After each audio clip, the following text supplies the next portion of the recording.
ধরা যাক আমার কাছে আছে 500 টাকা। এই 500 টাকা দিয়ে আমি প্রথমে কিনলাম একটা সাইন পেন, যার দাম দেখতেই পাচ্ছি আমরা 100 টাকা।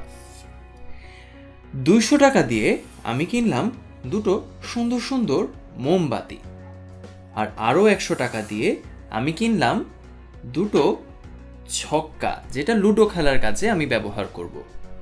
সর্বমোট আমার তাহলে খরচ হলো কত? 400 টাকা।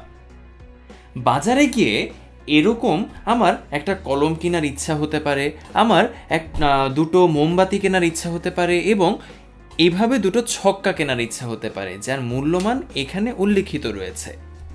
আমার হাতে 500 টাকা থাকা অবস্থায় আমি 400 টাকার জিনিস ক্রয় করতে চাচ্ছি। এরকম সামর্থ্য থাকা অবস্থায় কোনো কিছু পাওয়ার ইচ্ছা বা আকাঙ্ক্ষা আমার রয়েছে। অর্থনীতির ভাষায় এই পুরো ব্যাপারটা বা এই ইচ্ছা বা আকাঙ্ক্ষার ব্যাপারটা একটা সাধারণ ধারণা দিয়ে ব্যাখ্যা করা হয়, যাকে বলা হয় চাহিদা বা ডিমান্ড। এভাবে চাহিদা বা ডিমান্ডকে খুব সহজেই আমরা বুঝে ফেলতে পারি।